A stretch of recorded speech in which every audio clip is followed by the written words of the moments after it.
love to chat with you further about anything. But without further ado, let's let Carlos take it away. Thanks, Carlos. Hi, everyone. I am Carlos Moreno. I have been with Code for Tulsa since about 2011. And I'm a graphic designer by trade, but have recently, as Emily mentioned, become an author. So I am here to talk to you guys today about the Greenwood District in Tulsa. It's gotten a lot of national attention in the last year. And so my goal here is to squeeze about 100 years worth of history in just about 45 minutes or so. So I am going to try and do this. I have actually never successfully gone through this talk and kept it on time. So we'll see if I can accomplish that today. Let's see if here we go. So first thing I wanted to kind of talk about is why is a Latino from California talking to you about a Black neighborhood in Tulsa, Oklahoma? As I mentioned, I am a graphic designer. I went to San Jose State, moved to Tulsa in '98. All of my first contract jobs as a graphic designer and a lot of the stuff that I learned in editorial and print design was working in the community of Greenwood. That was from about 1998 until probably about 2003, 2004 or so. And in that time, I did a lot of freelance work for the Oklahoma Eagle.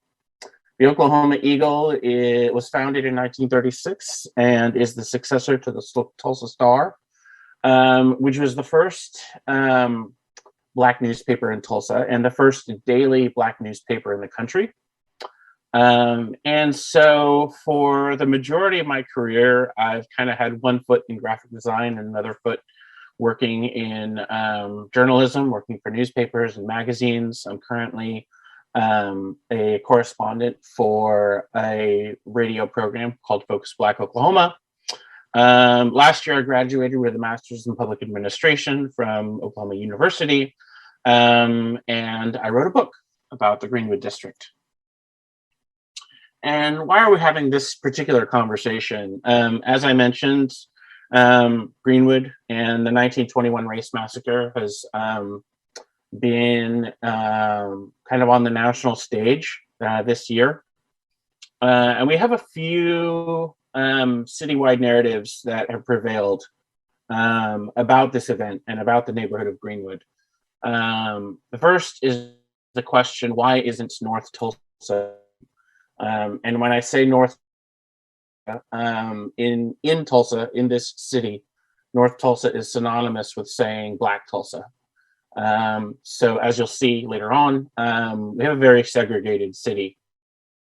And a big prevailing question of the city that is brought up continually is why isn't this area thriving? The prevailing cultural narrative of the city is that it was destroyed in 1921 and nothing's ever happened since. Hopefully you'll see that that was not the case.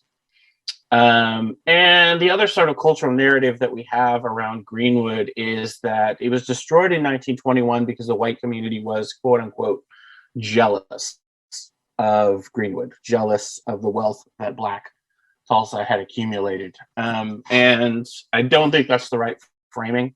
I think that it is more important to look at the laws and the policies that created Greenwood's segregation and destroyed the neighborhood of Greenwood not once, but twice.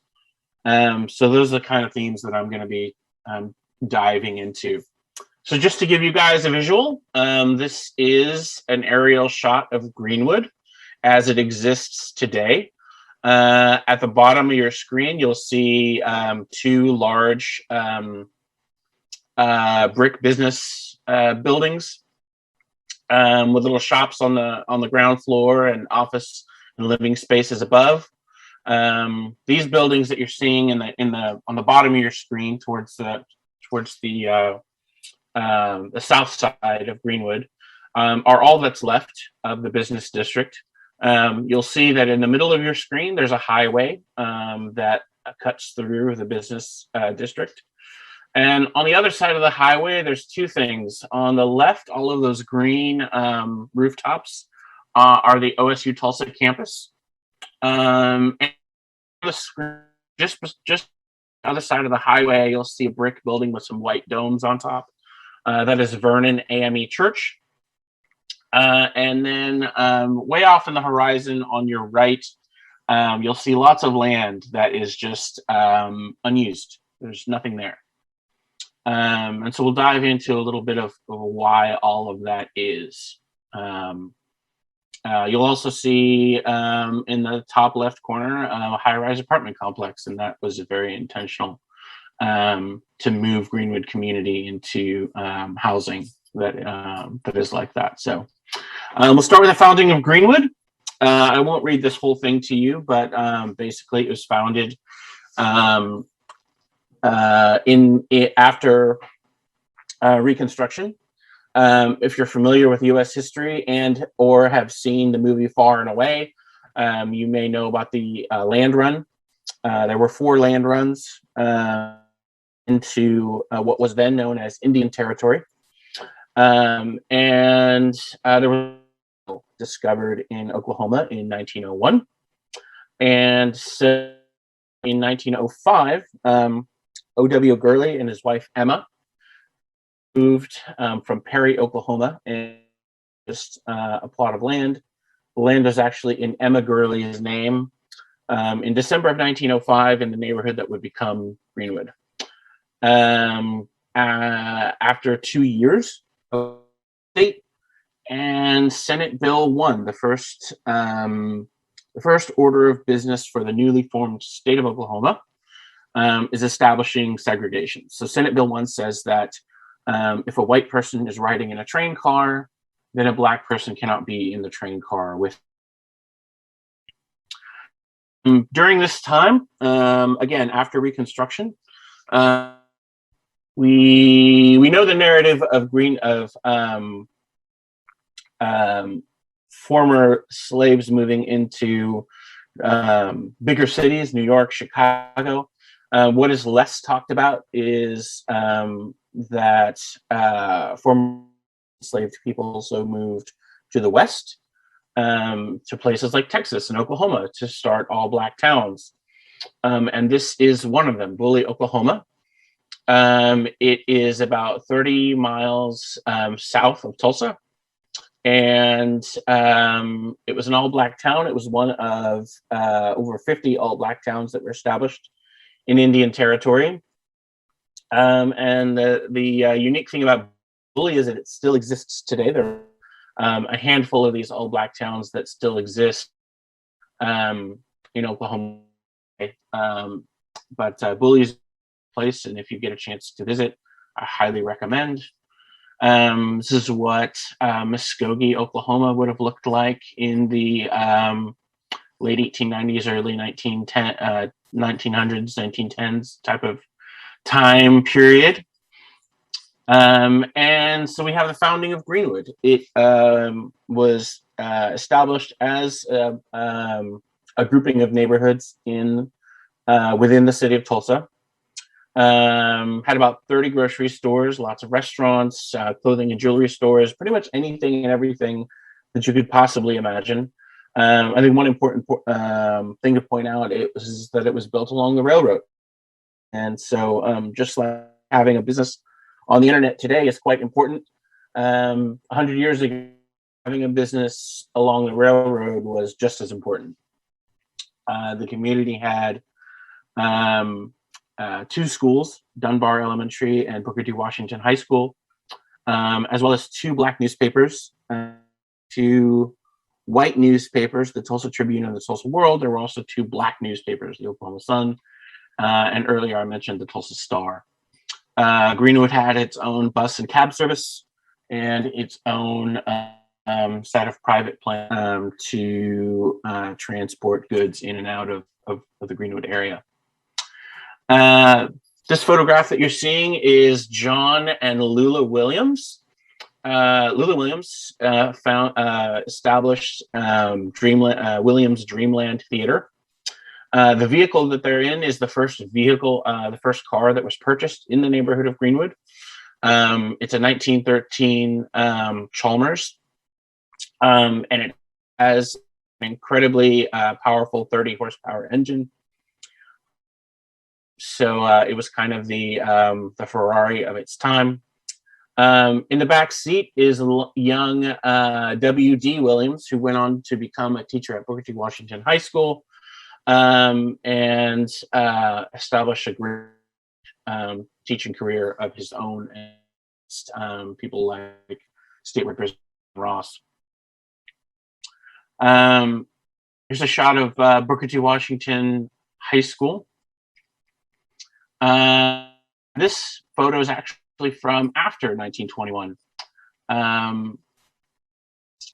Williams Dreamland Theater, which is featured prominently in both Lovecraft and The Watchmen. You would see kind of this the destroyed Williams Dreamland Theater with a marquee kind of hanging down. That was kind of prominent in the story of Greenwood's destruction. So on May 31st of 1921, you had basically a complete destruction of the neighborhood of Greenwood. 30 blocks is the area. 1,256 homes were burned. Many of Greenwood's residents fled the neighborhood. Those who weren't able to flee were escorted to 3 internment camps that had been set up by Tulsa City and Tulsa County. These 3 internment camps were used to hold the residents of Greenwood while 250 deputized police officers. Their job was basically to burn and loot the neighborhood. There are a lot of historians, and this is still a historic fact that's being debated today, as whether or not there were planes used to bomb the neighborhood. And in fact, there were. If you notice in this photograph, the fire that are emanating from these homes are not starting from the ground. They're starting from, which would indicate that something had been dropped above. And indeed, there were planes that were dispatched from Curtis Southwest Airfield to drop turpentine, balls soaked in turpentine onto the neighborhood to create its destruction. The Red Cross was brought in on June 2nd, 1921, so just a day after the destruction, to come in the relief efforts. I have a total destruction of the business district and the residential area. The only buildings that survived were the buildings that comprised Booker T. Washington High School, and that was used as a relief center for Greenwood. These are from the Red Cross report in December of 1921. 300 people dead, 1,256 homes, about blocks. Dunbar Elementary School was exploded using dynamite. And it is the first time that aerial bombing was used by the police on a residential neighborhood.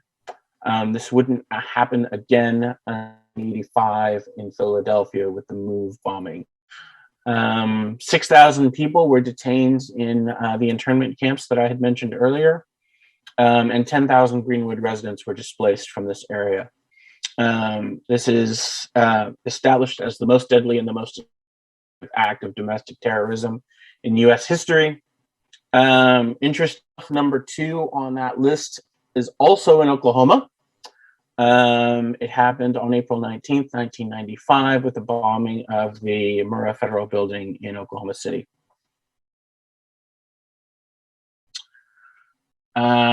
I won't go through this entire video. What I will do is share this slide deck so that you can see it for yourself.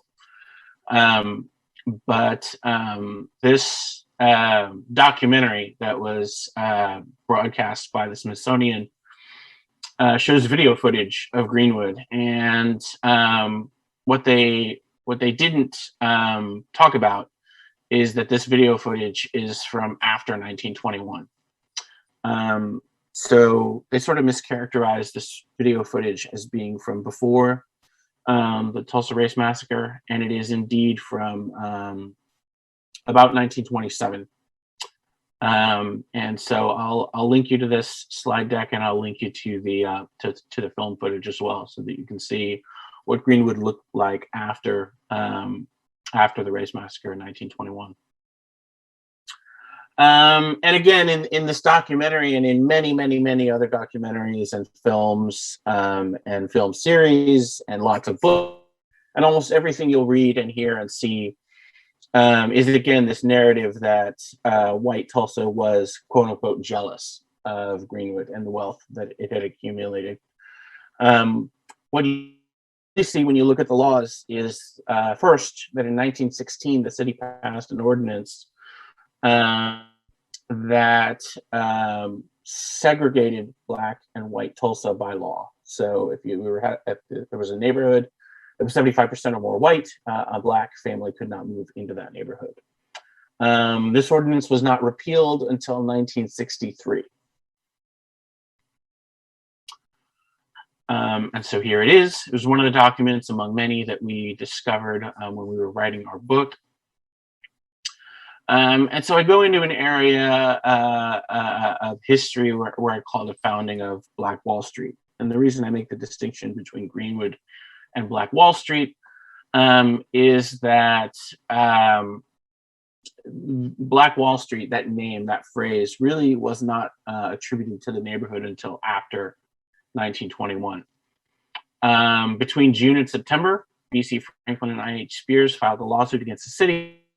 And they won. If you can imagine two Black attorneys in the year 1921 suing the mayor, the city council, the chief of police, the sheriff, and the entire power structure of the city of Tulsa, and winning. It's quite a remarkable victory, which is why he's on the cover of my book.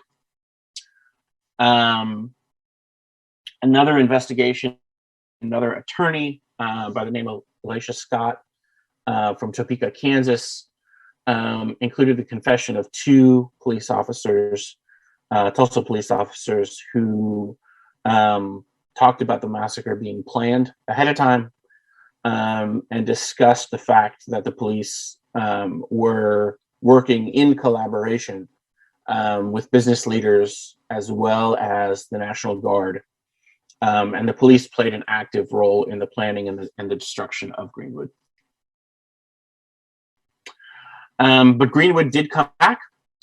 So if you look at the city directories and the Cross report, the Red Cross report says that as of December of 1921, so just 6 months later, of the 1,256 homes that were burned, 738 were in some form of rebuilding.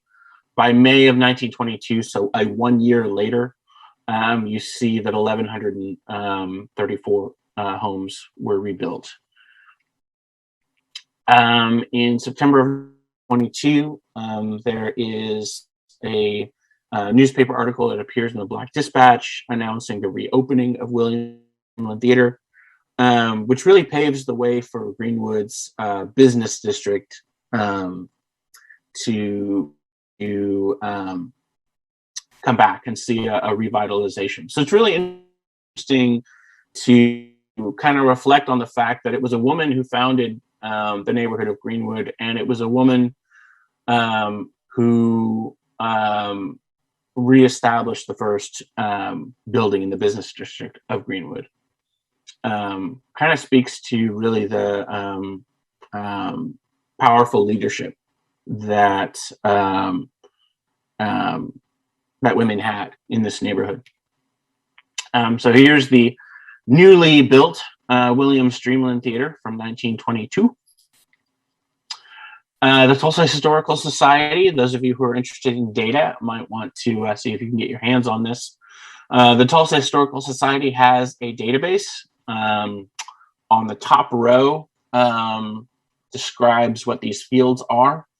Addresses in the 1920 city directory, 1921, 1922, and 1923. So you can see what existed before 1921 massacre, and then how this neighborhood rebuilds and what is reestablished in these at these addresses. One of these days, I will have a visualization of all this data. Those of you who would like to help me with that, please. So just a couple of quotes and to kind of reinforce this idea that Black Wall Street really wasn't, that phrase really wasn't known in Tulsa until after 1921. This was from Eunice Jackson, the wife of a funeral home director. They were just not going to be kept down. They were determined not to rebuilt Greenwood, and it was just wonderful. It became known as the Black Wall Street of America. This from Juanita Alexander Lewis Hopkins, also a 1921 race mass survivor.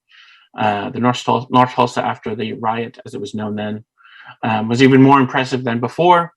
That is when Greenwood became known as the Black Wall Street of America. The Oklahoma Eagle, as I mentioned earlier, was established in 1936. And there you can see its great marquee. The band that is marching in the street is the Booker T. Washington High School Band. And as you can see, this photo from about the mid-1930s, Greenwood is just as many as variety of stores as they once had before. You can see a drugstore, a laundromat, a general store, a newspaper. So again, establishing all the things that they needed in that neighborhood.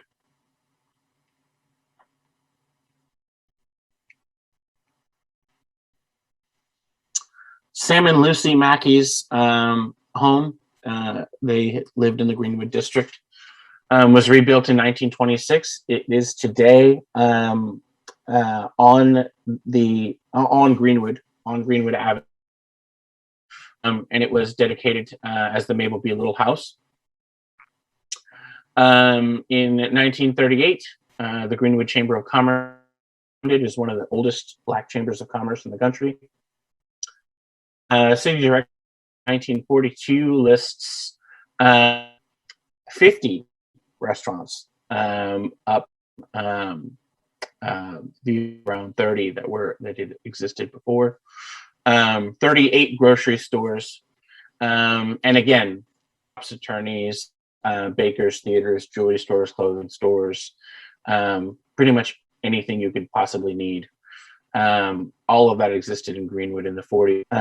In fact, it's one of the statistics is that in the late 40s and early 50s, Greenwood's economic activity was twice what it had been in 1921. There's another set of footage shot by Reverend Harold Mose Anderson, showing Greenwood from 1948 to 1952. So I'll link you guys to that footage as well. Kind of astonishing and inspiring video film footage. And so this is kind of a map of the area that we're talking about. If you are in Tulsa and you come into the downtown area, the bottom of your screen there, you'll see still some of these railroad tracks exist today. But on Archer Street, which is very near the bottom of your screen, Archer Street is the southern border of Greenwood. and then Greenwood Avenue, which is kind of in the middle of this yellow block here, was the main business thoroughfare. There was another very large business district that existed along Lansing Avenue, which is kind of on the right hand side of this yellow area. And so there were all these businesses along, just about as many businesses along Lansing Avenue as there were along Greenwood. So we're talking about an area that is more than a square mile, and contained quite a bit of houses and residences. By the late 1940s, early 1950s, you had twice the population and about twice the amount of economic activity as in 1921. So here's kind of the area. I took kind of a block of what Greenwood had been in 1957 and overlaid it on the map of today. And you kind of see, how big it was in 1957. And you'll notice that there's this kind of spaghetti of highways that gets built through the business district of Greenwood to the south, and then along Lansing Avenue, that other business district that I talked about. All of those businesses were destroyed to build US 75. This is the Reverend Harold Mose Anderson footage, and again, I'll link you guys to that later on so that you can see that. What happens in 1966 is that Tulsa triples in size overnight. So the top left corner of your screen is what was the city boundaries of Tulsa. And inside of the yellow line, which is on the right hand side of your screen and kind of loops around to the bottom of the screen and off to across the Arkansas River. So all of this land within the yellow line that you see was acquired in one day by the city of Tulsa. So you can see how much the land area of Tulsa jumps in this 1 year. Again, pretty much overnight. Goes from being 50 square miles to just under 170 square miles. A huge amount of land acquisition that begins a concept that you'll probably be familiar with of urban sprawl. So this is the beginning of sprawl in Tulsa. Before 1967, Tulsa was the 19th most city in the country, and now we're somewhere at the very, very bottom of that list. And that occurred because of a program called Tulsa Model Cities. It was funded by the federal government. The highway expansion program was such that the federal government would pay 80% of the building of the highways, and the city up with 20%. And so highways were able to build federal highways, and there was lots of both federal and state money established to build more infrastructure, which means streets and suburban neighborhoods. So what was once a very dense, pedestrian, diverse neighborhood becomes just a sea of highways. This is a graph. The red area of the graph represents vacant homes. The blue area of the graph represents occupied homes. So again, in this 1967 era, you'll see that while the percentage of abandoned and vacant homes increases, it's not because people have left their homes, or because there's any change in the number of vacant homes, it's because all of these houses that were in this blue area before 1967 get demolished to build a highway. And so you have a great reduction in housing stock between 1967 and the 1990s in this area. And so this is kind of what that looks like from an aerial view.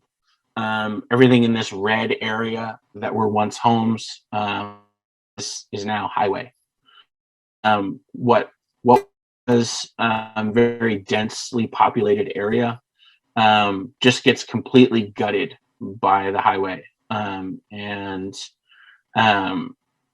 you get destruction of community, you get destruction of economic activity, you get a lot of division along racial lines, along economic lines, and just society. There was a director who talked,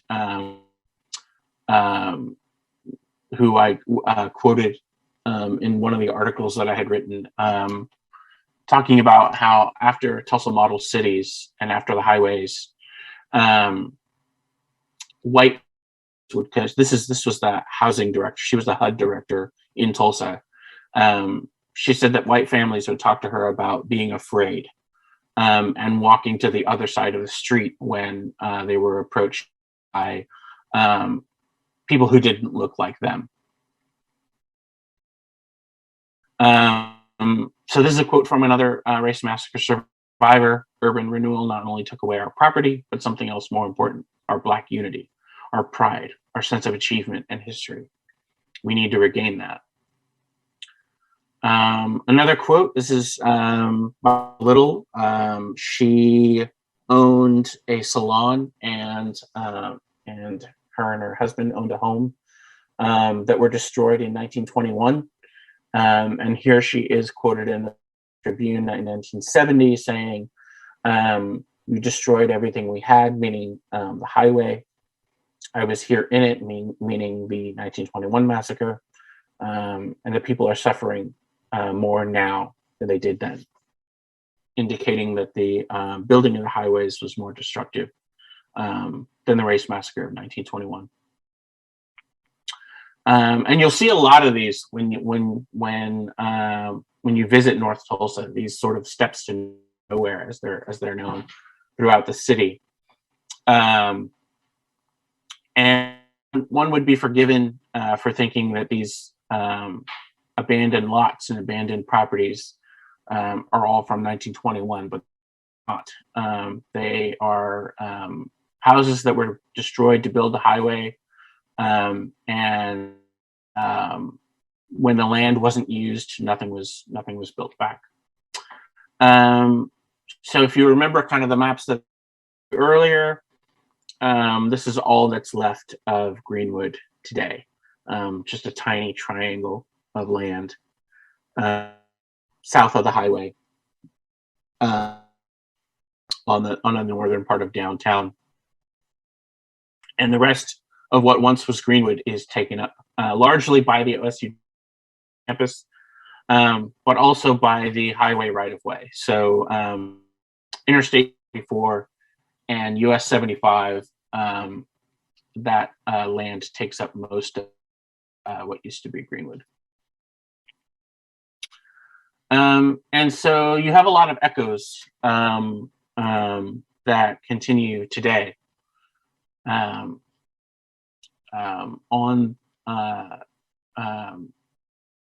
After 1921, there was a lot of articles saying that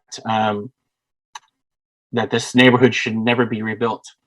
At the same time, you have policemen confessing that they were the ones who were collaborative in the destruction of Greenwood. Today, you have the mayor of Tulsa going on CBS Sunday morning to say that the murder of Terrence Crusher had nothing to do with race. And the chief of police saying that he doesn't want to have a conversation with the community about community policing or excessive use of force. So you have what you start seeing is a pattern of policies that shape what North Tulsa becomes today. As I mentioned earlier, in 1907, when Tulsa became a state, the first order of business for the newly formed state of Oklahoma is to establish racial segregation. You have a large Ku Klux Klan presence in Tulsa. Way up until the 1990s. Interested, I can show you newspaper articles from Klan rallies that were held in Tulsa in the 80s and 90s. Between 1916 and 1963, Tulsa's neighborhood were segregated by law. So we're only one generation away from housing segregation by law in the city of Tulsa. Redlining was highly prominent. Between 1966 and 1991, you have urban renewal, the federal highway program, and the construction of a university. The University of Oklahoma State University, OSU. Its Tulsa campus is built on what used to be Greenwood land. And from the 1970s today, until today, you see not only a lot of segregation in the city, but things like mass incarceration, voter disenfranchisement, specifically targeted the Black community in Tulsa. And so, what we see when we start looking at the data is that this long history of policies that began to be established in 1907 still have effects today. Their educational impacts. There are a proportionate number of Black and Latino people who are arrested. 73% of our jail population is Black. Blacks are arrested twice as often as white people. You have officer excessive use of force that's applied disproportionately to Black people in Tulsa. You have Black people who are more likely to be the victims of homicide. You have lower employment among Black people in Tulsa. Home ownership, you're half as likely to own a home if you're Black in Tulsa than if you're loans denied among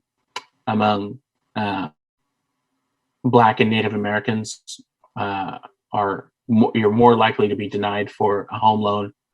And so all of these things have real negative impacts. And you have, again, it's not just one event that that causes all this. It's many, and they're sort of compounded upon each other. And I don't know how much time we have left, but I'd be glad to take any questions. And as I said before, I'll share all this on Slack and wherever else we need to share. Thank you so much, Carlos. That was a wonderful talk. We do have a couple of questions. Yeah. So Jess asks, are you able to share more about the 1916 law that codified racial segregation and the earlier context there?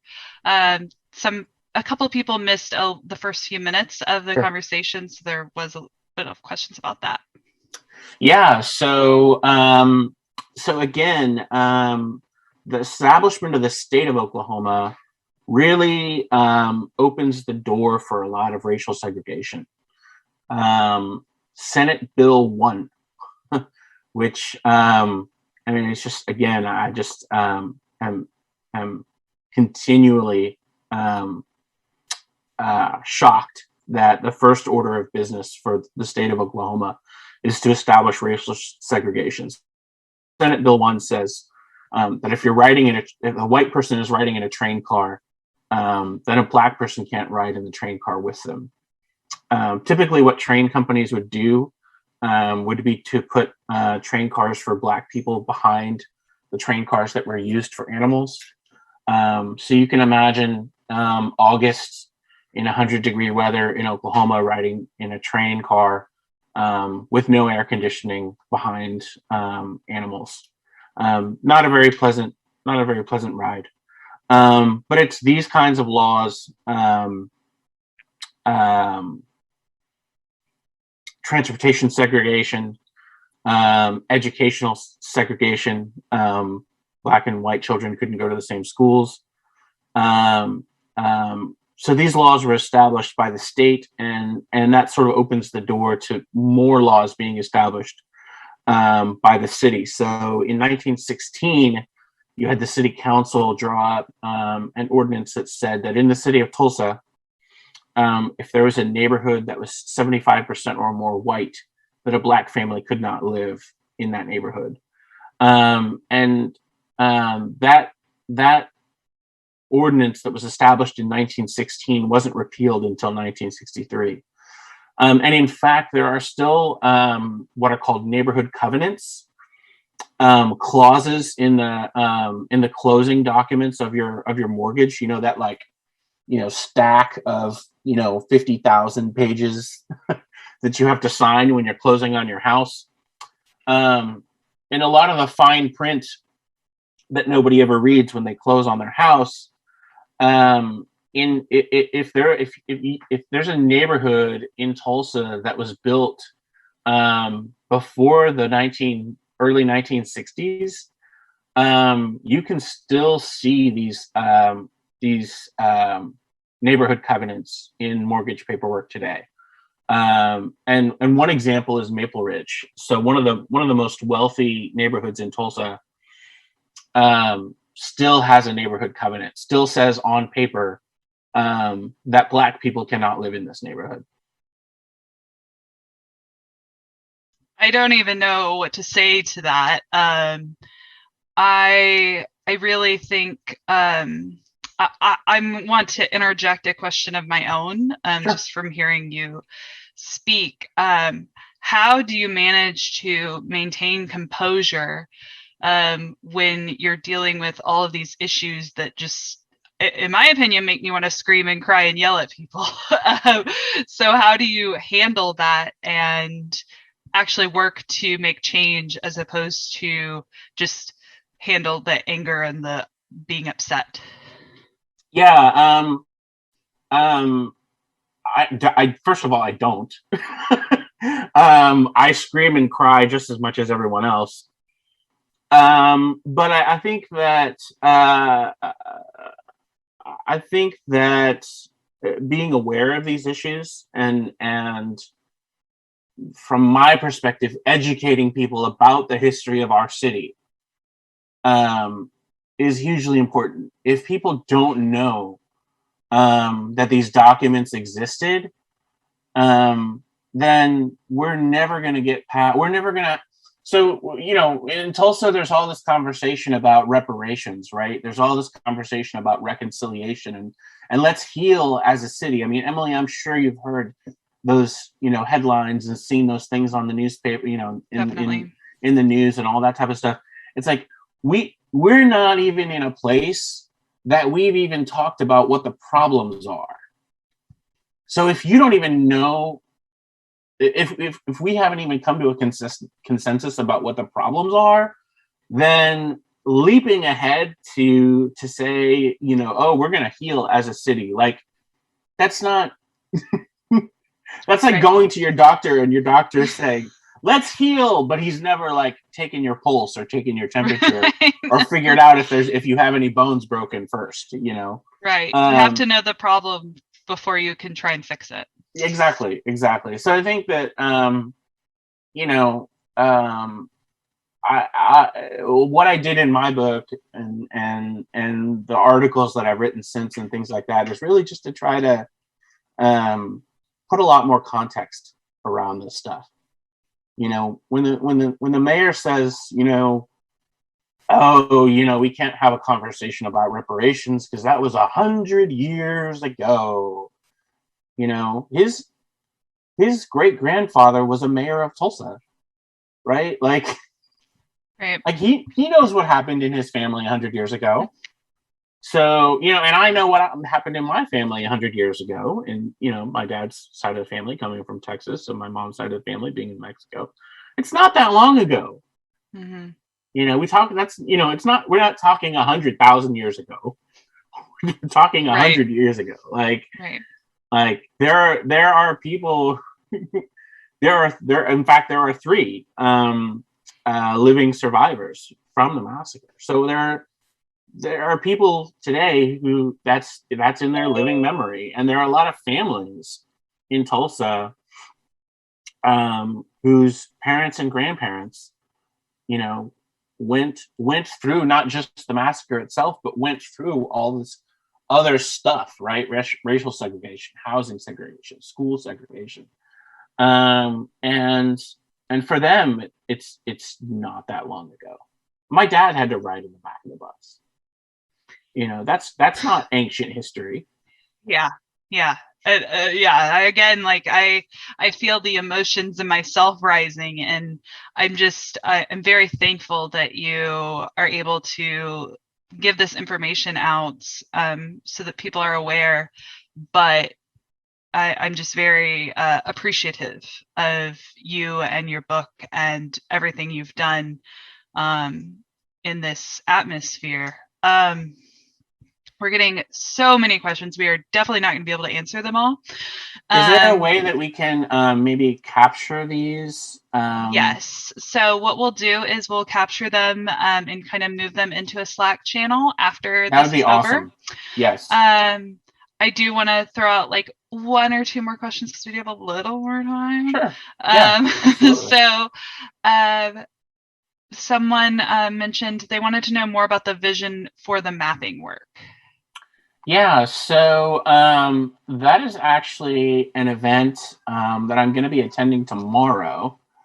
And it is at the TCC, Tulsa Community College Center for Creativity. And there's a group of us who, by us, I mean people at Tulsa Community College, people at Tulsa University. So this is really becoming an academic project, which I'm super excited about.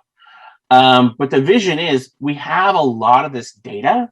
You know, we know addresses, right? And we have census data, and we have city directory data from the early 1900s all the way up until today, right? So my vision would be to see online a map, but have it be almost like you could slide back and forth and see how Greenwood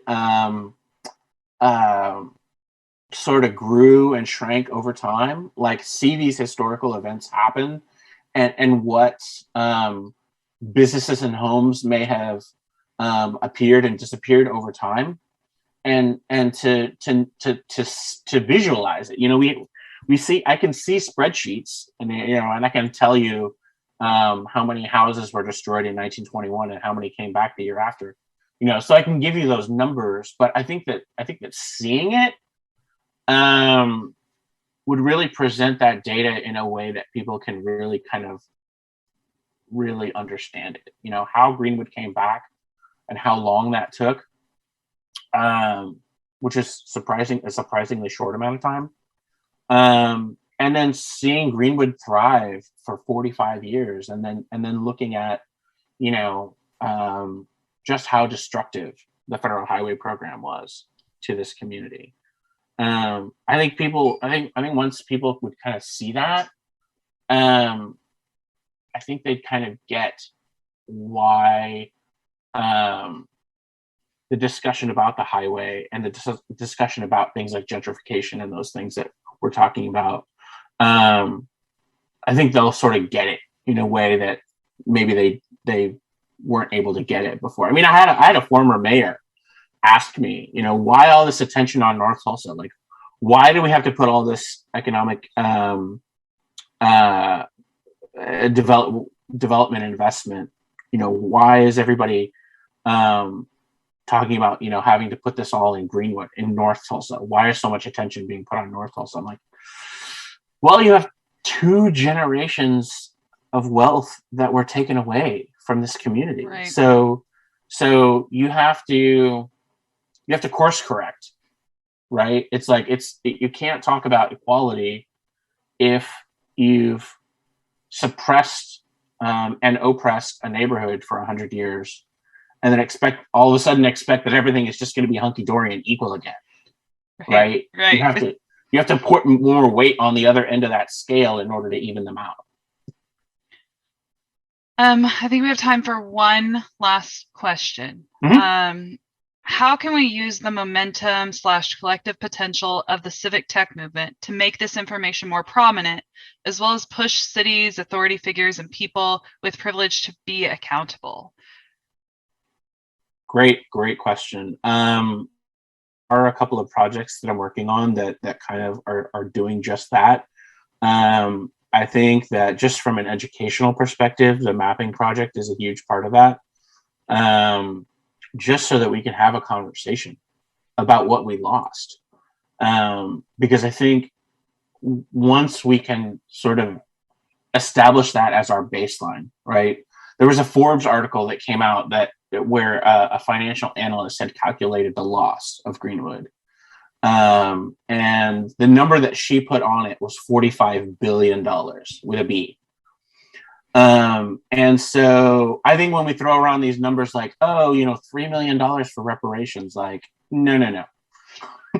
let's start getting real. Like, let's really crunch the numbers and figure out what we lost.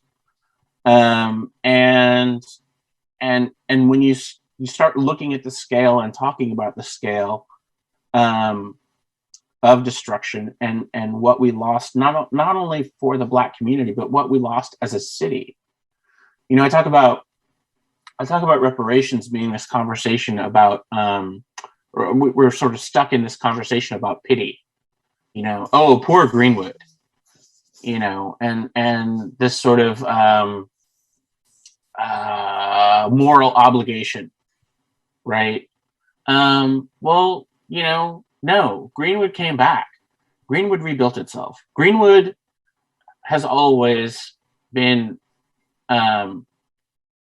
resilient, has always come back, has always welcomed everyone. And so, and even today, there are just so many Black-owned businesses, and you'll see them, a lot of them in the gather space.